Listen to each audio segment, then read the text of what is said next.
오늘 설교의 성경 본문 제가 봉독하겠습니다. 로마서 4장 13절부터 17절입니다. 거룩하신 하나님의 말씀입니다. 아브라함이나 그 후손에게 세상의 상속자가 되리라고 하신 언약은 율법으로 말미암은 것이 아니요 오직 믿음의 의로 말미암은 것이니라. 만일 율법에 속한 자들이 상속자이면 믿음은 헛것이 되고 약속은 파기되었느니라. 율법은 진노를 이루게 하나니 율법이 없는 곳에는 범법도 없느니라. 그러므로 상속자가 되는 그것이 은혜에 속하기 위하여 믿음으로 되나니 이는 그 약속을 그 모든 후손에게 굳게 하려 하심이라. 율법에 속한 자에게 뿐만 아니라 아브라함의 믿음에 속한 자에게도 그러하니 아브라함은 우리 모든 사람의 주상이라. 기록된 바 내가 너를 많은 민족의 주상으로 세웠다 하심과 같으니 그가 믿은 바 하나님은 죽은 자를 살리시며 없는 것을 있는 것으로 부르시는 이시니라. 아멘. 위대하다는 단어 어떤 뜻을 담고 있을까요? 우리 사전적인 뜻이 있겠고 또 우리가 보통 일상생활에서 쓰는 또 어감은 조금 다를 수도 있겠죠. 사전적인 뜻이 이렇습니다. 도량, 업적, 능력 따위가 다른 사람 또는 다른 것과 비교할 수 없을 정도로 뛰어나다 하는 것입니다. 도량이라는 것은 그 사람의 인품, 사람됨 이런 거를 도량이라고 하죠. 도량이나 뭐 그 사람이 이룬 어떤 업적 또는 능력 이게 비교가 안 될 정도로 뛰어나다 그런 것이죠. 다른 것과 비교해서 더 탁월하다든지 또는 더 낫다든지 이런 차원이 아니고요. 아예 비교 자체가 불가능할 정도로 꼴등하게 뭐 비교가 안 될 정도의 어떤 뛰어난 빼어남 이런 거를 위대하다 이렇게 붙이지요. 뭐 예를 들자면 김연아 선수의 그 기량은 지금까지 피겨 스케이팅 역사에서 이게 비교가 안 될 정도로 아주 빼어나다고 하더라고요. 하여튼 뭐 그런 경우를 말합니다.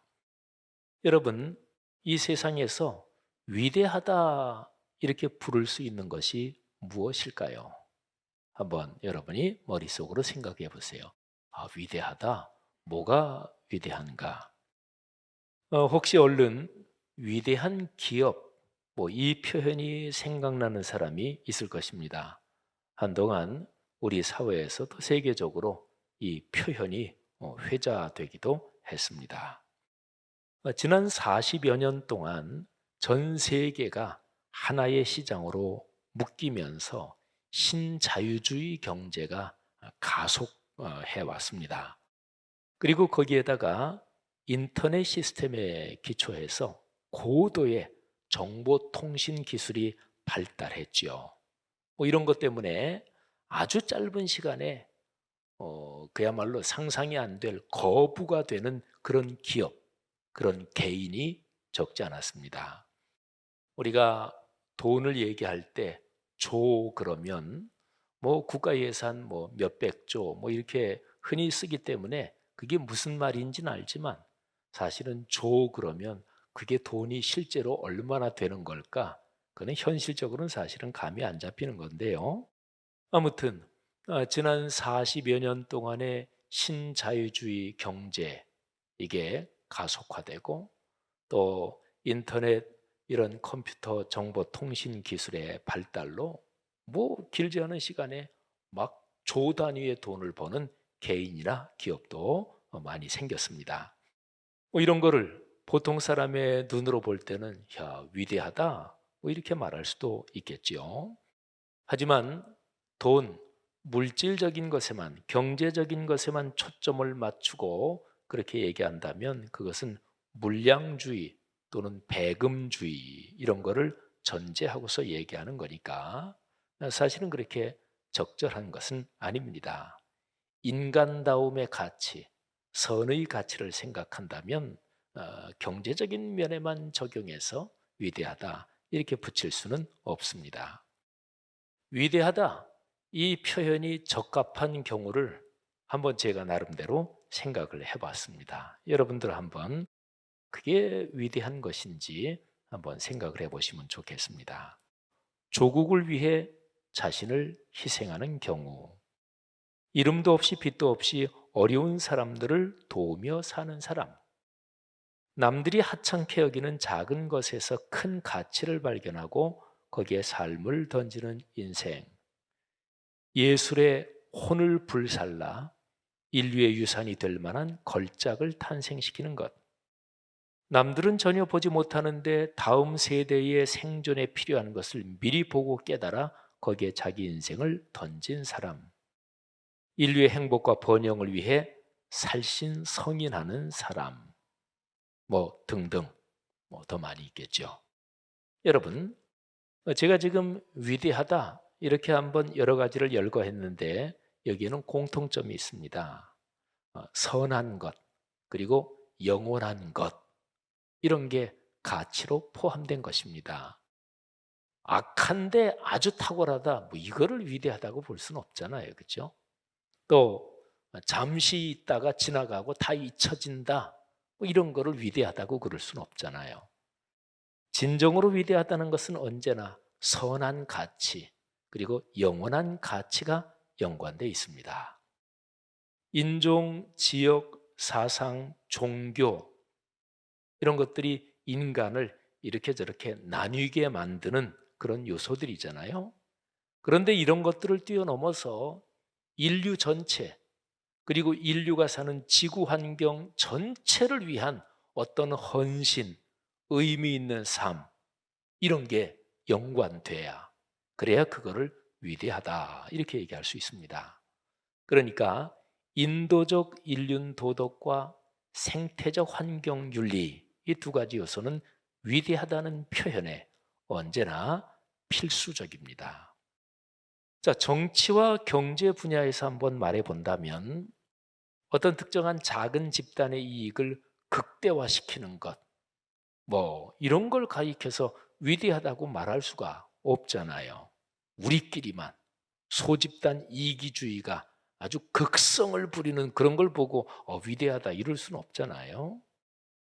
되도록이면 더 넓은 범위의 사람들이 더불어 행복하게 사는 그런 이상을 추구할수록 위대하다는 것에 더 가까워집니다. 정치에서 더 많은 사람에게 자유를 주며 상충하는 이해관계를 아우르는 제도가 법치의 민주주의입니다. 경제에서 그런 것이 상생의 시장 경제입니다. 우리 기독교 신앙에서 중요하게 생각해야 할 일반적인 가치를 네 가지를 꼽으란다면 제가 조금 전에 말씀드린 것을 요약하는 거예요. 인도적 인륜도덕, 생태적 환경윤리, 법치의 민주주의, 그리고 상생의 시장 경제, 이 네 가지 가치가 참 소중하고, 이런 가치에서 남이 할 수 없는 어떤 깊은 헌신과 또는 업적을 이뤘다면 그 일 또는 그 사람을 위대하다, 이런 표현으로 얘기할 수 있을 것입니다. 자, 우리가 보통 위대하다고 말할 때 많은 사람이 생각하는 것 하나를 제가 일부러 빼놨습니다. 그것은 어머니의 사랑, 곧 모성애입니다. 우리가 뭐 위대하다 이렇게 얘기할 때 흔히 쓰는 표현에서 여인은 약하지만 어머니는 강하다, 또는 어머니는 위대하다, 이런 얘기를 하죠. 인류 역사에는 위대한 어머니에 대한 많은 이야기가 전해옵니다. 여러분, 인류 역사에서 인간이라는 존재, 인간종, 이 인간에게서 가장 기본적인 가치가 뭘까 한번 생각해 보세요. 뭐 여러 가지가 있겠지만 가장 기초적인 거는 인간이 멸절되지 않고 인간 종이 끊어지지 않고 이어진다, 존속된다, 연속된다. 이게 사실은 제일 기초적인 가치라고 얘기할 수 있습니다. 그런데요, 그 인간종의 연속, 이를 위해서 가장 기본적인 덕목, 그 기능이 모성애입니다. 물론 이 모성애에는 부성애도 포함이 되어 있습니다. 문화권과 또는 역사적으로 어느 시대에 따라서 어느 문화권, 어느 시대에는 부성애가 훨씬 더 강조가 되고, 또 어느 문화권 그런 데서는 모성애가 강조되는, 이제 그런 게 좀 차이는 있습니다. 주로 전 세계 인류 역사는 주로 가부장적인 게 훨씬 더 많기는 했습니다만, 아무튼 어머니, 모성애, 어머니는 위대합니다. 어떤 위대한 사람을 보면 그 사람에게 위대한 어머니나 위대한 아버지가 있다, 이렇게 생각하면 되는 거죠.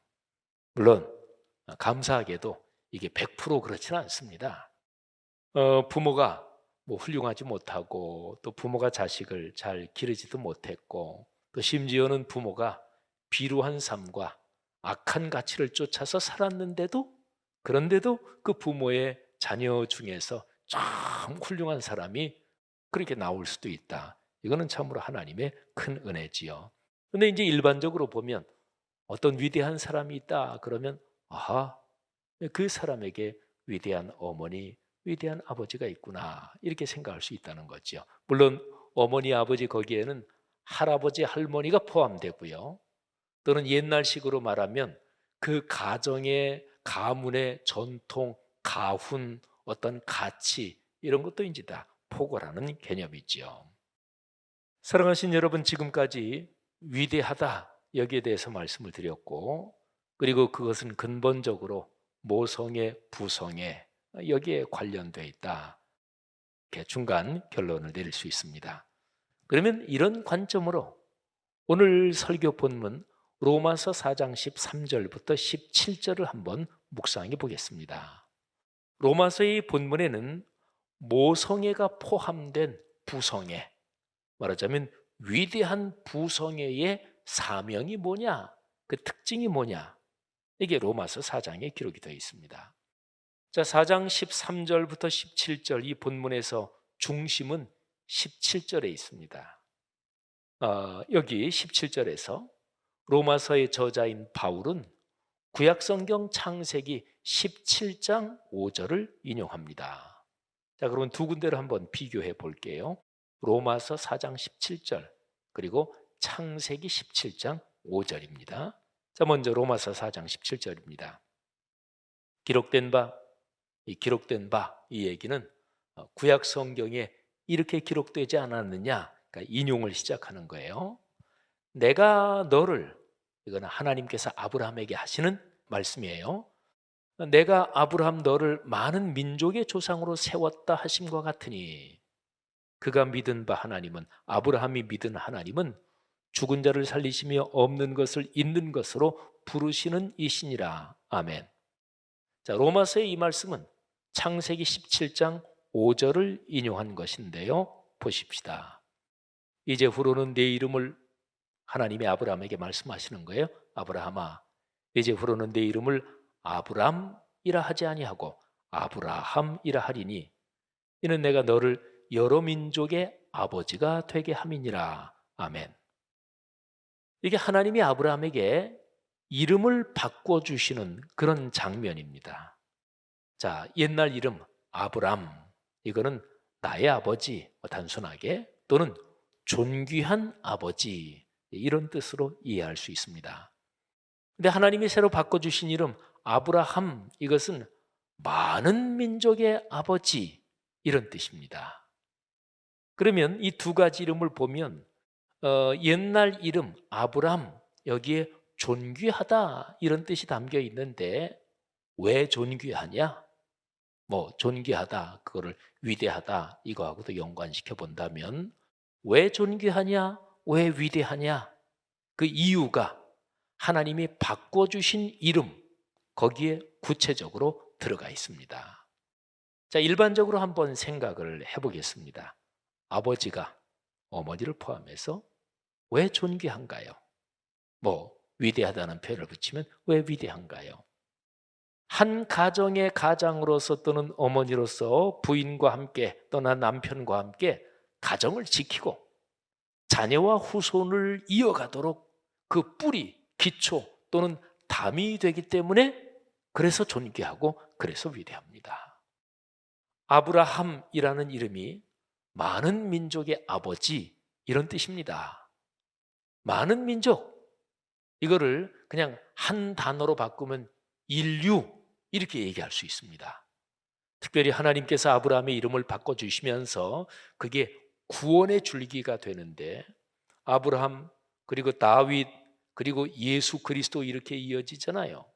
그러니까 예수 그리스도의 십자가에서 성취된 그 구원, 그것까지 연결시켜 보면 아브라함이라는 이름의 여러 민족의 아버지, 그거는 인류의 아버지 이런 뜻입니다. 자, 보세요. 그러니까 아브라함은 이제부터 세계 모든 민족 인류의 조상이 되는 것입니다. 혈통적으로 유대인만의 조상이 아니고요. 모든 민족을 위해서 기도하고 인류의 행복을 위해 헌신하는 거룩한 직무를 받는 거예요. 바로 이것 때문에 아브라함이 위대하고 존귀하다 이렇게 말하는 거죠. 자, 사도 바울은 로마서에서요, 아브라함이 모든 믿는 사람의 조상이다. 그러니까 예수님을 나의 구세주로, 세상의 구세주로 믿는 모든 신앙인의 조상이 아브라함이다 이렇게 말합니다. 그러니까 유대인이나 유대인 이외의 모든 사람에게 아브라함은 구원의 조상입니다. 자, 로마서 4장에서 유대인을 설명한 표현이 율법에 속한 자들 이것이고요. 유대인이 아닌 사람들을 가리키는 표현이 믿음의 의를 따르는 사람들 이렇게 구분이 됩니다. 그런데 어쨌든 유대인이든 비유대인이든 이미 예수님을 믿은 사람이나 앞으로 믿을 사람, 하여튼 모두가 아브라함의 후손입니다.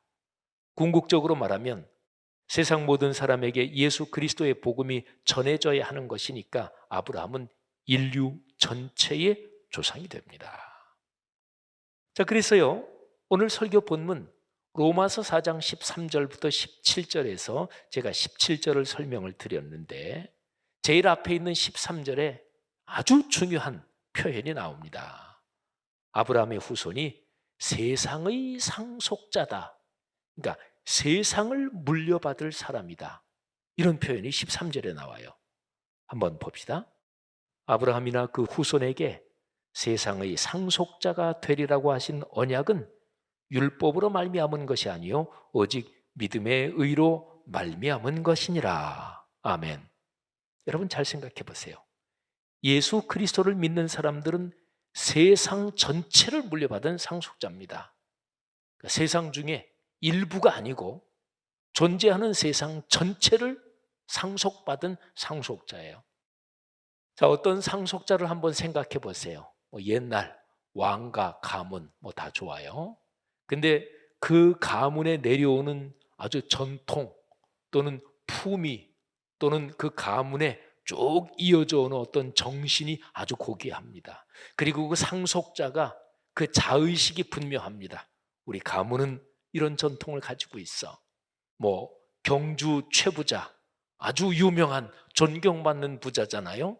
그래서 경제가 어렵고 흉년이 들 때는 절대로 땅을 사지 않는다. 그때 땅값 뚝뚝 떨어지는데 그때 돈 많은 사람들 땅 그냥 엄청 사놓으면 나중에 땅값 오르면 돈 벌잖아요. 그런데 존경받는 경주 최부잣집은 그렇게는 돈은 안 번다. 이런 얘기죠. 아무튼 그렇게 자기 가문에 대한 건강한 자긍심이 분명한 어떤 상속자를 생각해 보십시오.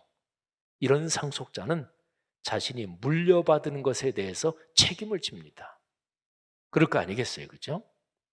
무슨 우리나라에서도 재벌 2세, 3세 중에서 또는 고위 권력자의 자제 중에서 아주 망나니처럼 아주 못돼 먹은 막대 먹은 그렇게 사는 이런 거하고는 정반대죠.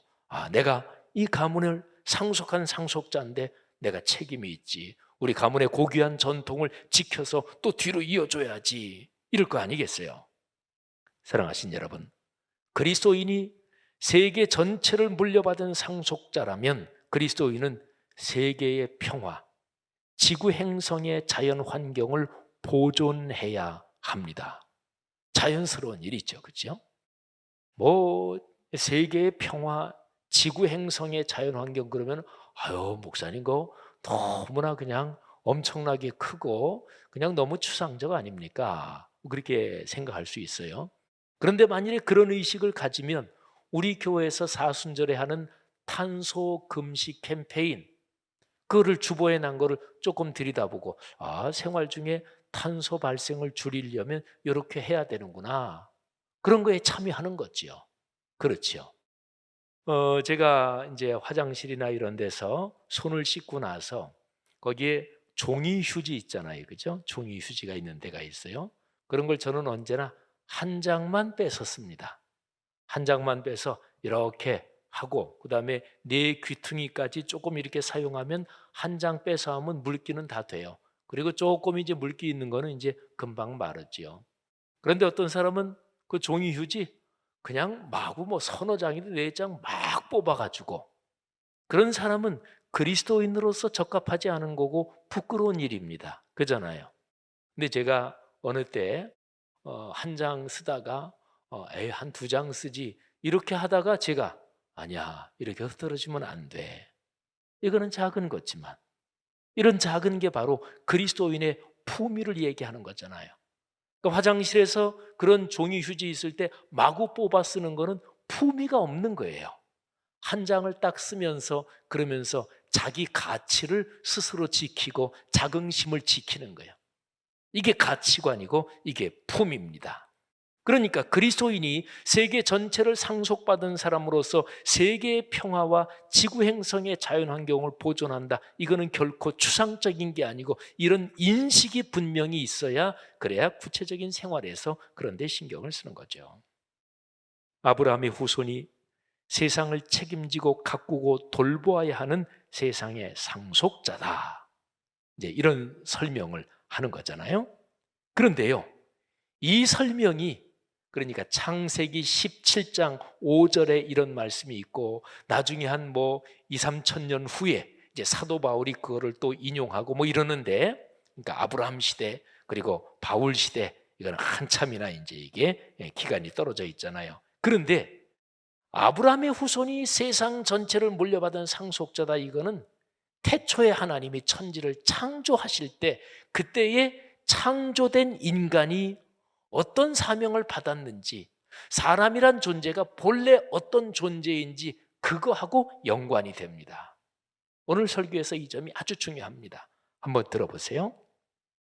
하나님께서 사람을 처음 창조하실 때 어떤 존재를 만드셨고 또 무슨 사명을 주셨을까요?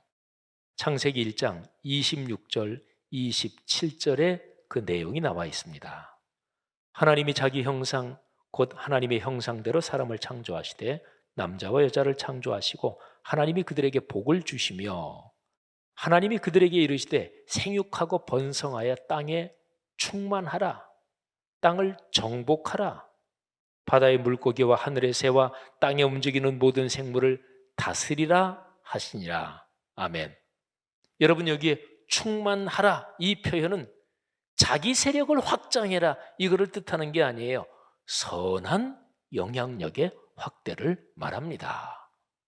경주 최부자 같은 그런 품위 있는 부자가 영향력이 확대되면 주변 사람들이 행복해져요. 그런데 모든 거를 나 혼자 내 돈 가지고 내가 쓰는데 무슨 상관이야? 내 아버지 물려받은 거 가지고 내가 마음대로 쓰는데 너네들이 무슨 상관이야? 이런 부자가 돈이 더 많아지면 주변 사람이 불행해지잖아요. 그러니까 충만하라 이 표현은 자기 세력의 확장을 뜻하지 않아요. 선한 영향력의 확대를 말합니다. 그 다음에 정복하라, 다스리라 이 표현은 자기 멋대로 이용하거나 내 멋대로 독재적으로 모든 것을 마음대로 쓰고 그냥 이용해 먹어라 이런 것을 의미하는 것이 아닙니다. 선한 청지기로서 사랑을 가지고 하나님의 맡기신 자연 만물을 돌보고 아름답게 가꾸라는 것입니다. 사람은 다른 사람과 더불어 살면서 자연 만물을 잘 돌보고 다스리는 그런 사명을 받았습니다. 자기 중심적으로 사는 것은 사람이란 존재의 근본 사명을 저버리는 것입니다. 사람은 타인과 더불어 사는 좋은 동반자며 타자, 곧 자연 만물을 돌보는 선한 청직입니다. 그런데 창세기 1장, 2장이 이제 창조 얘기잖아요. 그런데 3장에서 처음 인류가 범죄합니다. 타락합니다. 그리고서 그 이후에 이런 질서가 마구 망가집니다. 그래서 창세기 4장, 5장 또 하나님이 너무너무 그냥 분노하셔서 홍수로 세상을 쓸어버리는 홍수 얘기 뭐 등등. 근데 계속해서 타락합니다. 창세기 이야기의 흐름으로 보면 3장 이후에서 인류의 타락이 아주 극심해집니다. 사람들이 자기 중심적으로 삽니다. 소집단 이기주의가 끝모르고 기승을 부립니다. 그리고 창세기 11장 가면 급기야 바벨탑 사건이 일어나는데 그 바벨탑 사건은 하나님 치워버리자, 우리가 하나님이 되자, 이거는 타락의 극치지요. 바로 이런 상황에서 하나님께서 인류를 구원하시려고 아브라함 한 사람을 부르셔서 구원의 긴 드라마를 시작하십니다. 근데 그 아브라함을 부르실 때 타락 이전에 사람을 창조하실 때 주신 사명, 그거를 다시 세우시는 거예요. 자, 하나님께서 아브라함을 부르시면서 주신 약속 그리고 사명이 창세기 12장 1절부터 4절에 있죠. 그 중에서 2절, 3절을 한번 보세요. 내가 너로 큰 민족을 이루고 네게 복을 주어 내 이름을 창대하게 하리니 너는 복이 될지라. 자, 복이 된다. 큰 민족을 이룬다. 그런데 구체적으로 뭔가요? 너를 축복하는 자에게는 내가 복을 내리고 너를 저주하는 자에게는 내가 저주하리니 땅의 모든 족속이 너로 말미암아 복을 얻을 것이라 하신지라. 여러분, 이 구절에서 큰 민족을 이루고, 아브라함아 내 후손이 큰 민족을 이룰 거야, 이 표현은 너희 세력이 확장될 거야, 이 얘기가 아닙니다. 선한 영향력의 확대를 말합니다. 땅의 모든 족속이 너 때문에 복을 받는다. 땅의 모든 족속을 한 단어로 바꾸면 인류가 됩니다. 하나님께서 아브라함을 부르실 때 주신 이 말씀, 여기에 세상 인류 전체를 향한 하나님의 구원 계획이 명백하게 나타나 있는 거잖아요. 그래서 이 계획에 근거해서 하나님은 아브라함을 훈련하십니다. 창세기의 이야기 진행으로 보면 12장, 거기에서 이제 하나님이 아브라함을 부르시잖아요. 정확하게는 11장 마지막 부분부터인데요. 어쨌든 그래서 13장, 14장, 15장 아브라함은 중간에 실패하고 실수하고 하나님을 불신하고 의심도 하고, 그래서 계속 하나님이 아브라함을 만들어 가시 훈련하셔요. 그리고 드디어 때가 됐을 때 하나님께서 아브라함의 이름을 창세기 17장에서 이제 바꾸어 주시는 거예요. 아브람에서 아브라함으로. 이름을 바꾸는 것은 자의식과 자기 정체성의 변화를 뜻합니다. 이제 아브라함은 인류 전체의 구원을 위한 하나님의 계획에서 명실상부하게 출발점에 서 있습니다. 믿음의 조상이요, 그리고 복의 조상이 되는 거죠. 사랑하는 성도들이요, 그리스도인은 누구인가요? 그리스도인은 아브라함을 따라 위대한 약속을 받은 사람들입니다. 그리스도인은 세상의 상속자입니다. 그리스도인과 그리고 그리스도인들이 모인 공동체 교회를 통해서 세상이 아름다워져야 합니다. 너무나 당연한 얘기 아니에요? 그리스도인과 교회를 통해서 세상이 아름다워져야지 세상이 망가지면 되겠어요? 그리스도인인 우리가 세상의 소금과 빛이고, 그리고 산 위에 있는 동네입니다. 산 위에 있는 동네는 숨겨질 수 없습니다. 언덕 위에 아름다운 땅, 거기에 있는 사람들 동네는 숨겨질 수 없어요. 근데 세상 사람들이 그걸 보면서 야, 참 아름답게 산다, 나도 저렇게 살았으면, 참 저 교회 또는 저 사람들이 있어서 참 다행이야. 이게 바로 산 위에 있는 동네, 아름다운 언덕, 기쁨의 언덕입니다. 이것이 바로 하나님께서 우리 그리스도인에게 주신 사명인데, 인류를 구원하고 창조 세계를 아름답게 보존하는 위대한 사명입니다. 이 사명을 감당할 위대한 약속을 하나님께서 교회에게, 그리스도인에게 주신 거예요. 이 위대한 사명을 성취하는 길을 예수님께서 십자가에서 보여주셨습니다. 사랑과 평화의 길입니다. 갖은 무력으로 다른 사람을 억누르고 다른 나라를 침략하는 제국주의적 사고방식은 예수님의 길이 아닙니다. 힘을 가진 집단들이 서로 야합한 권력 카르텔로 횡포를 부리는 것은 하나님 앞에서 죄악입니다. 그리스도인 여러분, 우리가 믿는 구원의 가치와 그에 따라 걸어가는 삶의 길을 확신합시다. 성경 말씀에서 가르치는 사랑과 평화의 길이 맞아요. 이 길이 축복의 길입니다. 하나님의 말씀이 우리 삶으로 이어진다는 이 가치가, 이것이 위대하고 이것이 영원합니다. 제 설교를 마치면서 베드로전서 1장 23절부터 25절 말씀을 여러분과 함께 다시 한번 꽉 붙들고 그리고 가슴에 새기면 좋겠습니다. 자, 이 구절을 여러분과 제가 같이 한번 읽겠습니다. 너희가 거듭난 것은 썩어질 씨로 된 것이 아니요 썩지 아니할 씨로 된 것이니 살아있고 항상 있는 하나님의 말씀으로 되었느니라.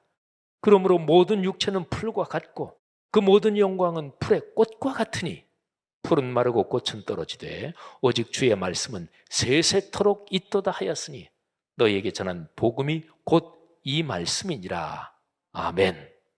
사랑하시는 여러분, 그리스도인으로서 살아가는 인생 여정의 품위와 긍지, 그리고 거기에 하나님께서 도우시는 그 위대한 능력을 받아서 세상 모든 사람들에게 선한 영향력을 끼치는 그런 인생 여정 되기를 주님의 이름으로 축원합니다.